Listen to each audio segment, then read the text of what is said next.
Assalamualaikum warahmatullahi wabarakatuh.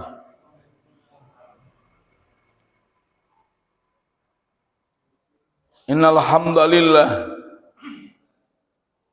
nahmaduhu wa nasta'inuhu wa nastaghfiruh wa na'udzu billahi min syururi anfusina wa min sayyiati a'malina. May yahdihillah fala mudhillalah wa may yudlil fala hadiyalah. Asyhadu an la ilaha illallah wahdahu la syarikalah wa ashhadu anna Muhammadan abduhu wa rasuluh. Allahumma salli ala Muhammad wa ala alihi wa ashabihi ajma'in. Amma ba'd. Bapak-bapak, ibu-ibu dan saudara-saudara sekalian rahimakumullah, marilah kita senantiasa bersyukur kepada Allah Subhanahu wa ta'ala atas berbagai nikmat yang diberikan Allah kepada kita semuanya. Dengan bertakwa kepada Allah Subhanahu wa ta'ala sebagai tanda syukur kepadanya. Dengan bersyukur Allah akan menambah karunia yang telah Allah berikan kepada kita semuanya, dan dengan bertakwa Allah akan menjadikan kita semuanya orang-orang yang mendapatkan kebahagiaan di dunia maupun di akhirat nanti.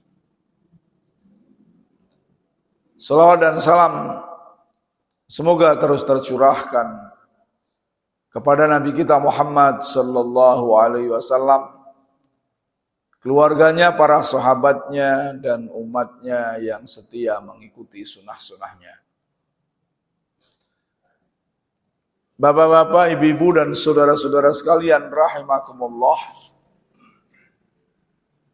sesungguhnya Allah Subhanahu wa ta'ala sangat kasih sayang kepada kita semuanya, sehingga Allah melipat gandakan amal soleh kita dengan berlipat-lipat.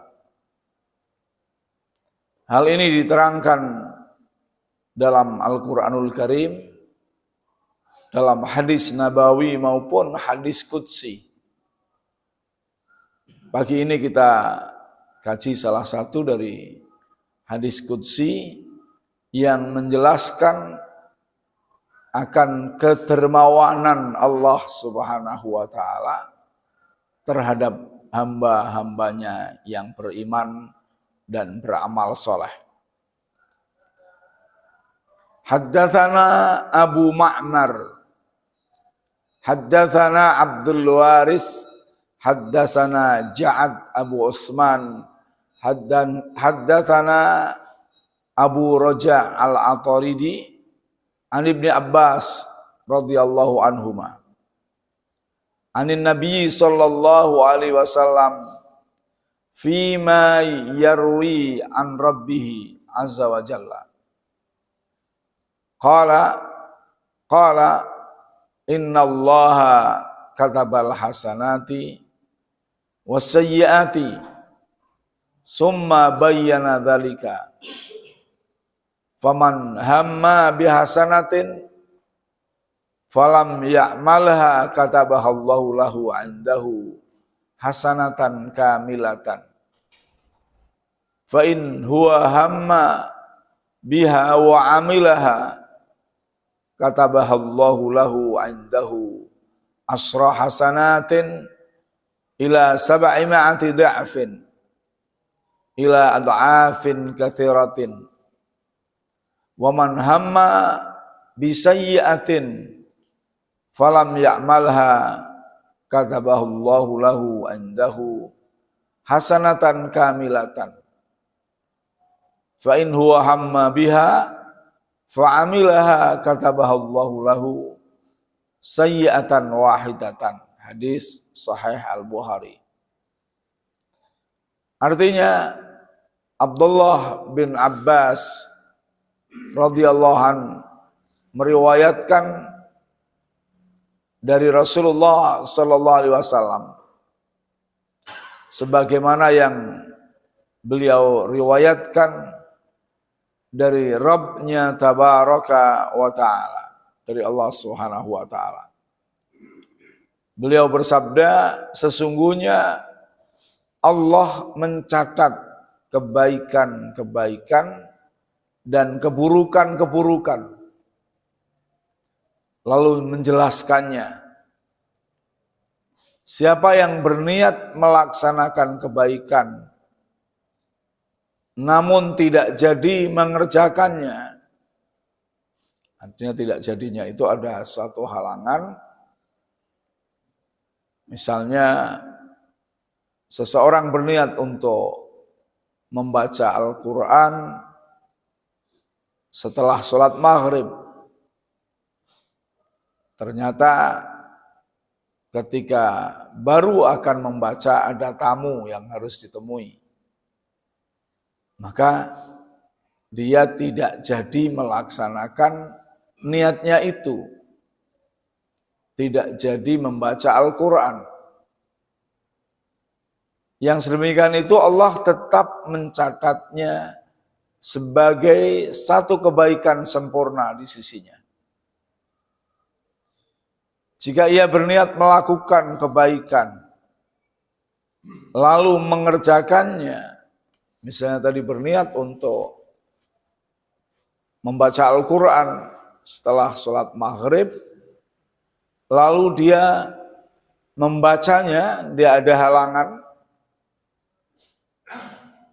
Misalnya tadi begitu selesai sholat maghrib mengambil Al-Quran, membukanya terus dibacanya sampai dengan waktu yang ditentukan, berarti dia sempat membacanya, sempat mengerjakannya, maka Allah mencatat 10 hingga 700 kali lipat pahala itu, bahkan sampai berlipat-lipat kebaikan di sisinya.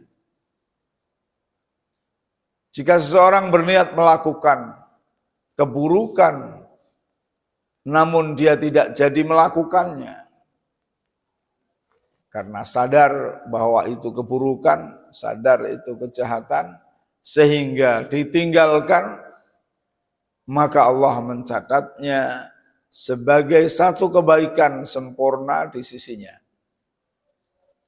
Dan jika dia berniat melakukan keburukan, kejahatan, perbuatan dosa, lalu mengerjakannya, sempat mengerjakannya, tidak ada halangan, tidak sadar bahwa itu perbuatan dosa, Allah pun mencatatnya sebagai satu kejahatan. Ini kedermawanan Allah Subhanahu wa ta'ala. Imam Muslim menambahkan lafal atau menambahkan kata-kata, tidak ada yang akan dibinasakan oleh Allah selain orang yang pantas binasa, yakni orang yang melakukan perbuatan-perbuatan jahat. Dari hadis ini diambil pelajaran yang pertama, menjelaskan karunia besar Allah kepada umat ini. Yani hadis ini menjelaskan karunia yang besar dari Allah Subhanahu wa ta'ala kepada umat Muhammad sallallahu alaihi wasallam. yakni apa? Karunia itu diantaranya adalah kalau niat beramal soleh sudah dicatat satu kebaikan meskipun tidak sempat melakukannya. Sedangkan apabila bisa melakukan, maka dicatat kebaikannya 10 kali lipat sampai 700 kali lipat, bahkan sampai tidak terbatas.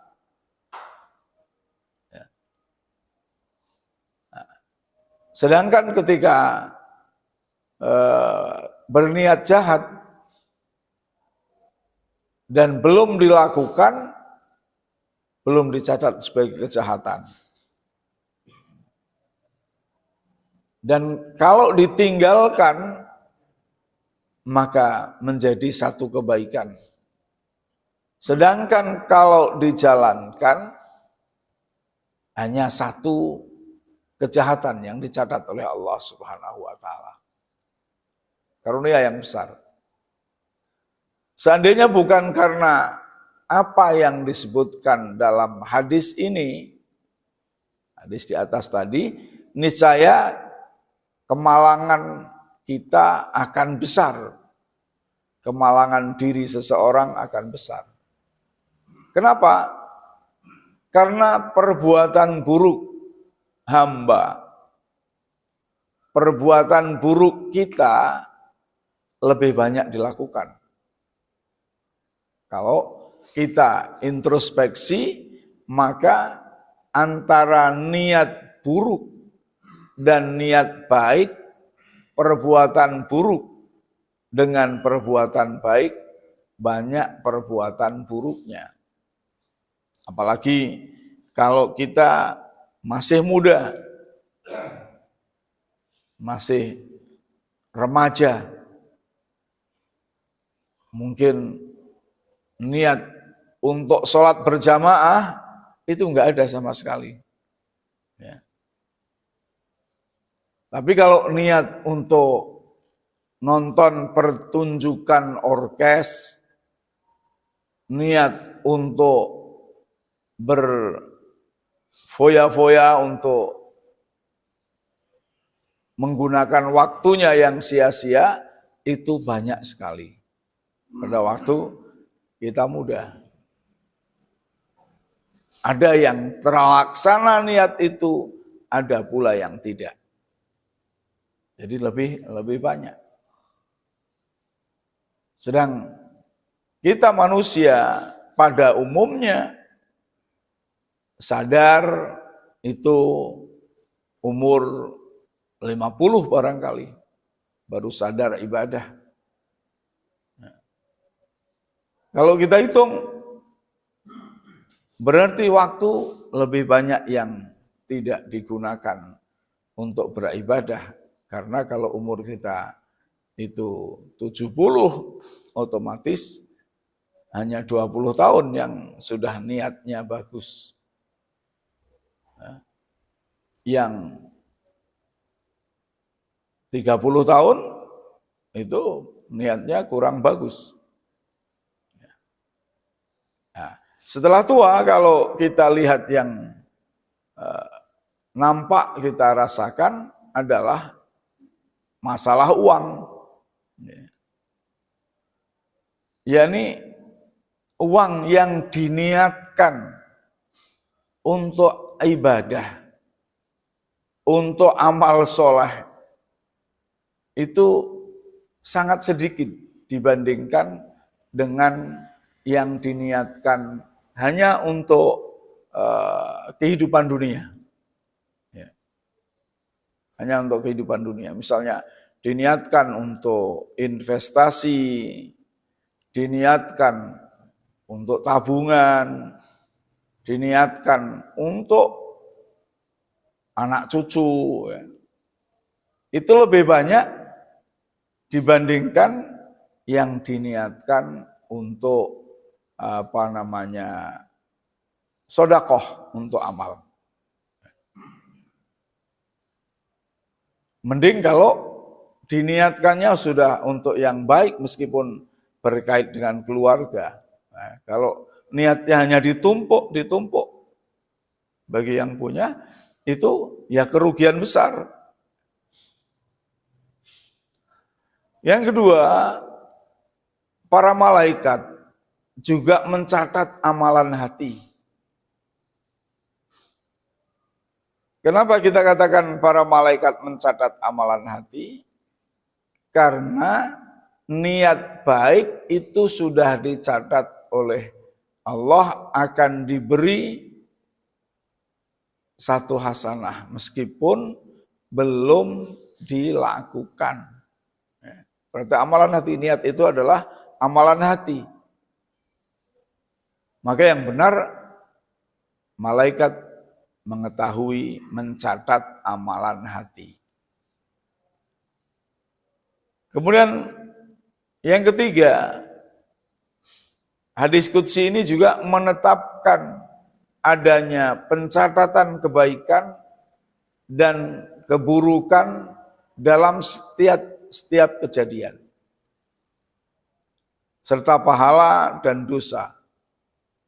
Jadi ini ada catatan itu. Lalu bagaimana Allah mencatat? Itu Allah yang Maha tahu. Keburukan dicatat, amalan dicatat, dan itu seluruhnya. Tidak hanya sebagai contoh saja, seluruh manusia dan seluruh amal perbuatan manusia. Mungkin kita bingung bagaimana Allah bisa mencatat. Kalau di sini ada orang 20, berarti catatan orang 20 itu ada dari dia baligh sampai dengan dia mati, dicatat seluruhnya. Dari seseorang umur baligh sampai mati dicatat semua. Kecuali kalau pikun, maka selama pikun sudah tidak dicatat. Kalau sudah pikun tidak tahu apa-apa. Kenapa? Karena memang amalan seseorang itu diwajibkan dasarnya adalah Islam. Kemudian berakal. Nah, berakal ini anak kecil yang belum dewasa dipandang belum berakal, dan orang yang sudah pikun, sudah tidak ingat apa-apa, itu juga tidak berakal.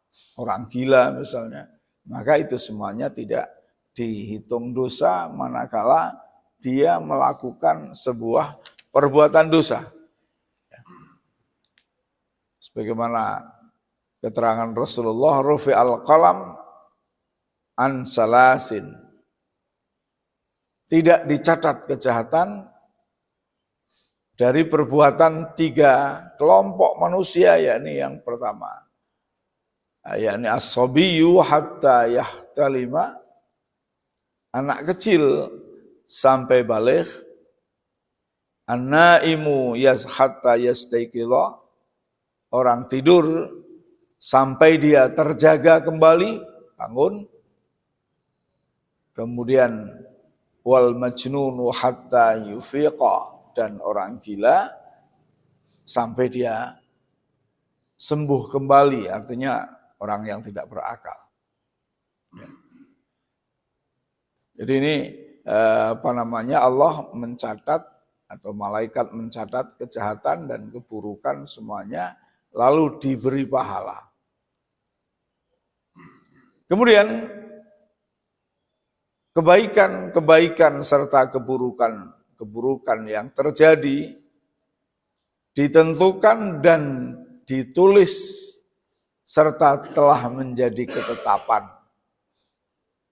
Sedang hamba manusia melakukannya dengan kehendak mereka sesuai dengan yang tertulis untuk mereka, yakni di Lauhul Mahfuz. Apakah bisa berubah tulisan-tulisan atau catatan-catatan yang ada di Lauhul Mahfuz? Jawabannya ya bisa. Yang merubah siapa? Yang merubah adalah Allah. Kalau Allah menghendaki. Dengan apa? Dengan usaha manusia. Ya. Dengan usaha manusia, dengan berdoa kepada Allah Subhanahu wa taala. Maka meskipun catatan amal kita itu ada di Lauhul Mahfuz, maka kita harus berusaha untuk berbuat baik. Harus berdoa untuk agar diberi kebaikan oleh Allah Subhanahu wa taala, agar diberi hidayah oleh Allah Subhanahu wa taala. Kenapa? Karena catatan kita itu tidak tahu. Yang tahu hanyalah Allah. Takdir kita itu tidak tahu, kecuali sudah terjadi. Sekarang kita duduk di sini untuk mendengarkan kajian, itu sudah terjadi. Maka itulah catatan kita di pagi ini. Bahwa pagi ini kita ditakdirkan bisa berada di Masjid Aminah untuk mengadakan suatu kajian.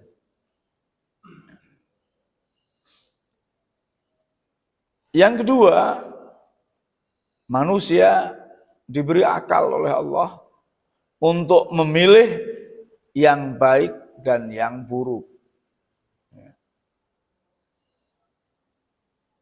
Yang ketiga, ketika kita melangkah untuk memilih yang baik dan yang buruk, baru niat saja sudah diberi catatan kebaikan oleh Allah. Baru niat, lalu dikerjakan, dilipat gandakan sekian kali lipat. Karena itu semua yang kita usahakan, yang kita lakukan, kita niati ibadah kepada Allah Subhanahu wa taala. Juga sebagai alasan kita disuruh berdoa oleh Allah Subhanahu wa taala. Disuruh berdoa agar dijauhkan dari neraka dan dimasukkan ke dalam surga. Disuruh doa agar diampuni dosa-dosanya. Disuruh doa agar diberi luas dalam rezekinya. Disuruh doa agar ditempatkan oleh Allah di tempat yang paling baik, yang paling barokah. Misalnya Allah berfirman, Allahumma anzilna munzalan mubarakan wa anta khairum munzilin. Itu semua menunjukkan bahwa ada perubahan kalau Allah menghendaki untuk berubah. Sebab kalau tidak ada perubahan, mengapa Allah menyuruh kita untuk berdoa? Juga sebagai alasan, karena Allah Subhanahu wa taala yang menciptakan segalanya, yang menciptakan kita dan amal perbuatan kita, Allah juga bisa merubah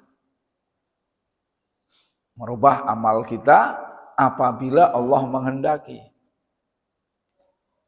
Dan Allah sudah berjanji kalau manusia mau meminta kepada Allah, maka Allah akan mengijabahi, termasuk meminta agar diampuni dosanya, meminta agar diberi kebaikan di dunia maupun di akhirat. Pelajaran berikutnya adalah hadis ini menunjukkan adanya perbuatan-perbuatan Allah Azza wa Jalla. Jadi Allah itu berbuat, maka ada kata-kata Allah mencatat. Apakah Allah mencatat sendiri? itu urusan Allah Subhanahu wa taala. Yang jelas Allah memerintahkan kepada para malaikat untuk menulis. Ini Raqib, Atid itu malaikat yang selalu menyertai manusia untuk mencatat perbuatan manusia. Lah kata Allah memerintahkan juga berarti perbuatan. Allah memerintahkan untuk mencatat. Ini kaitannya dengan masalah akidah. Bagaimana catatannya kok besar sekali, banyak sekali. Per orang dari dewasa sampai dengan, dari baligh sampai dengan mati. Bagaimana catatannya? Apakah enggak besar sekali tempat catatannya? Sebetulnya kalau kita berpikir tentang masalah tulisan,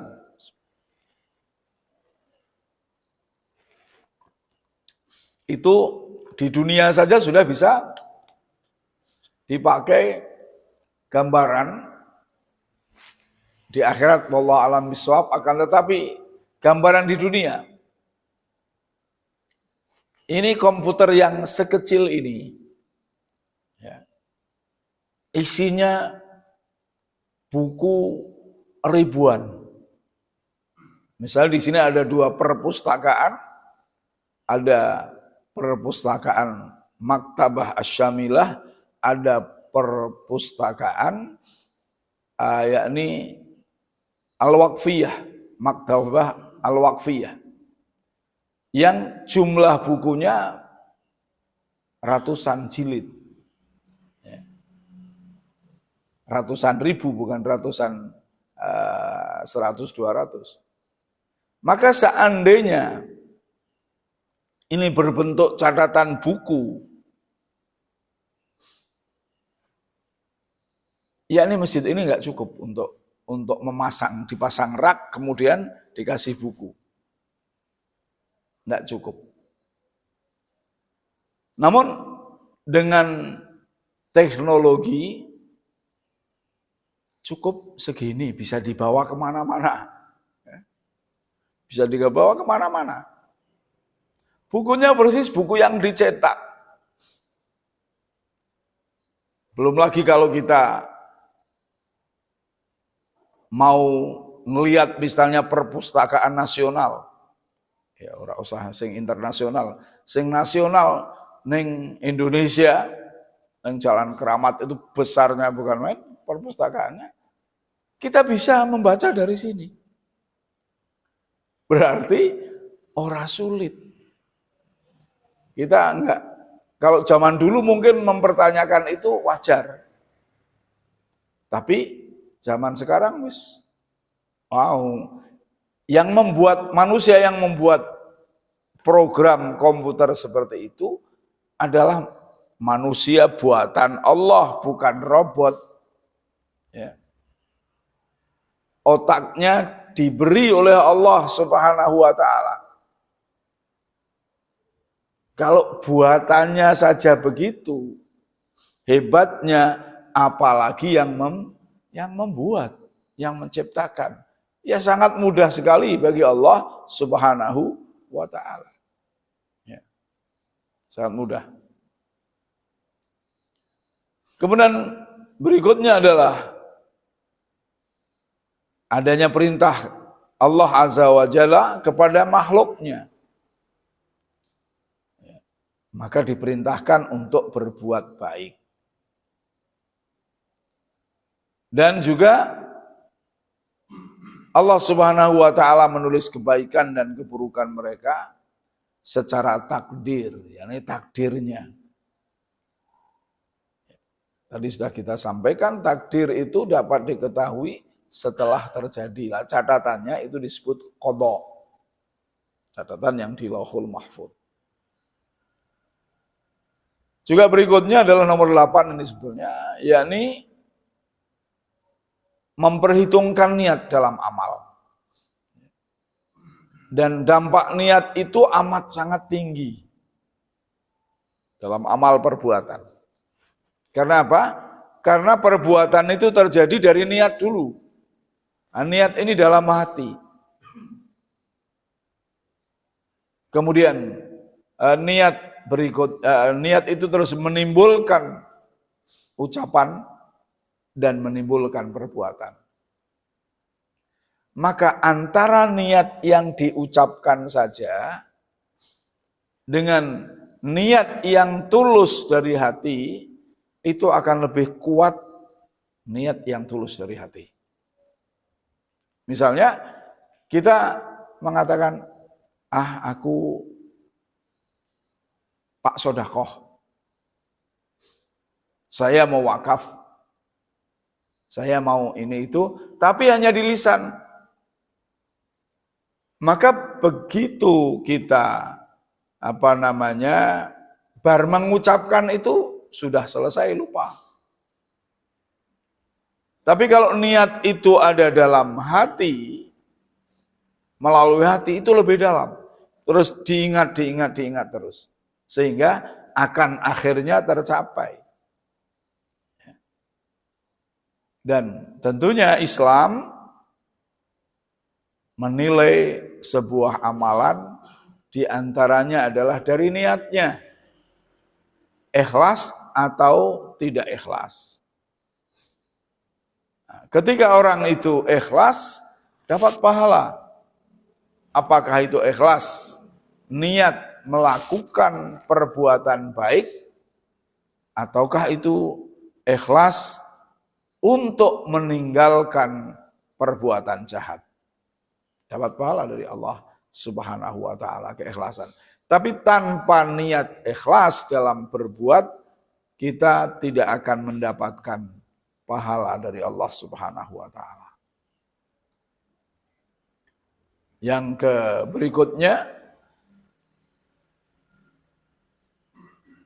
membuat perincian setelah menyebut masalah secara umum, secara global, merupakan bagian dari sastra dan kefasihan.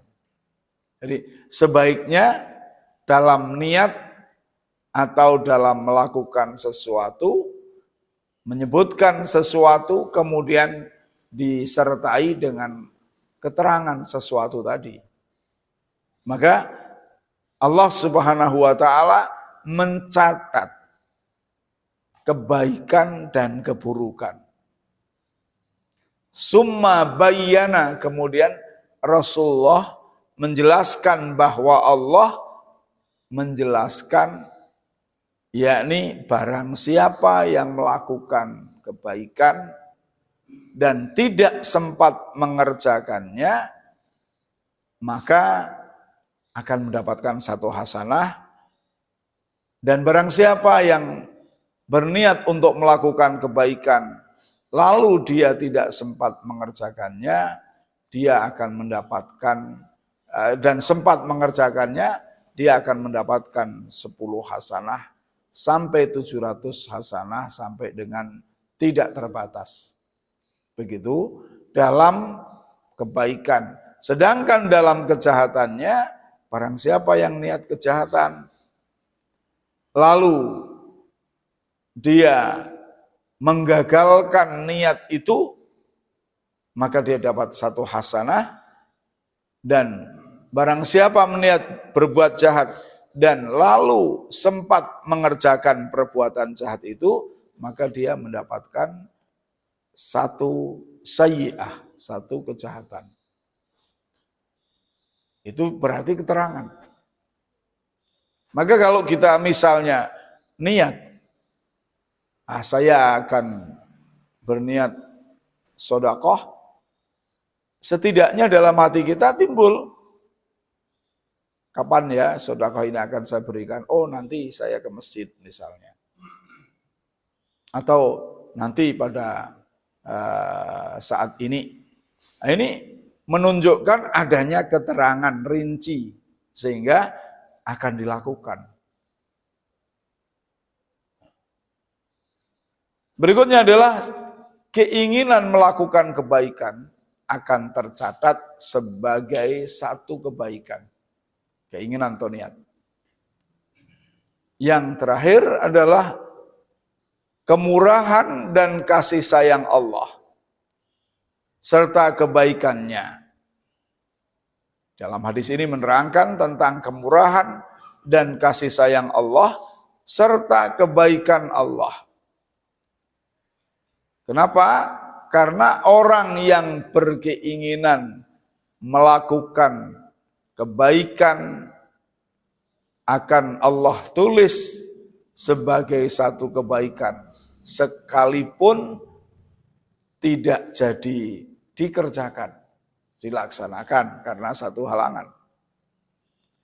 Sedangkan orang yang meniatkan satu keburukan, lalu dia meninggalkannya, maka ditulis baginya satu kebaikan. Ya, itulah kebaikan Allah, kemurahan Allah kepada hamba.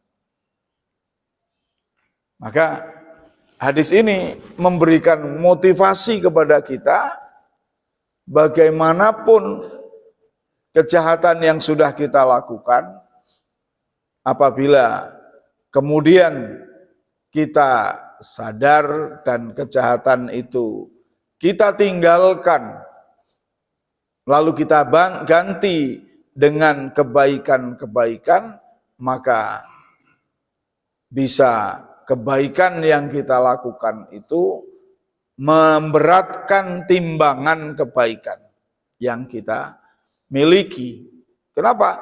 Karena perbuatan jahat itu dicatat hanya satu kejahatan kalau dilakukan. Sedangkan kebaikan dari satu niatnya, kemudian 10 sampai 700 sampai tidak terbatas. Tergantung dengan apa? Ya tentunya tergantung dengan kualitas kebaikan kita dan keikhlasan kebaikan kita.